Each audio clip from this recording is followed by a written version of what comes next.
Étudiants, pour les plus contestataires d'entre eux, ce long week-end ne sera qu'une trêve. L'action contre la réforme du second cycle pourrait reprendre dès mardi. L'UNEF Renouveau et les enseignants, groupés au sein du SNESUP, ont confirmé leur intention d'organiser la semaine prochaine 2 nouvelles journées d'action. Les représentants de ces 2 mouvements demandent à la Coordination nationale des étudiants, coordination réunie ce samedi à Toulouse, comme elle l'était la semaine dernière à Amiens, de se rallier à leurs propositions, c'est-à-dire ces manifestations, la grève générale et une opération portes ouvertes. Décision sans doute demain. Le président de la République invitait la semaine dernière son secrétaire d'État à expliquer la réforme du 2e cycle, ce que Mme Saunier-Seïté a fait tout au long de ces derniers jours, mais visiblement sans être parvenu à débloquer la situation.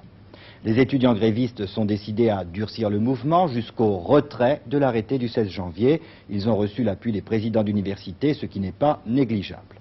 Mme Saunier-Seïté ne veut pas abroger son arrêté, mais elle est prête à faire des concessions sur la circulaire d'application. Pour l'instant, elle a convaincu la FEN, Fédération d'éducation nationale. Elle compte aussi sur la pression des étudiants anti-grévistes qui tentent de s'organiser sans trop de succès jusqu'à présent. La semaine prochaine, chaque parti va se compter. Si les choses restent en l'état ou si le rapport de force s'envenime, il faudra bien trouver une autre tactique. Il faudra bien qu'une initiative soit prise, voire un arbitrage. L'affaire risque alors de passer du terrain purement universitaire au plan politique. Le journal Times de Londres, qui a du recul, se demande si les mêmes erreurs que celles de mai 68 ne risquent pas, à la longue, d'être commises par le gouvernement français.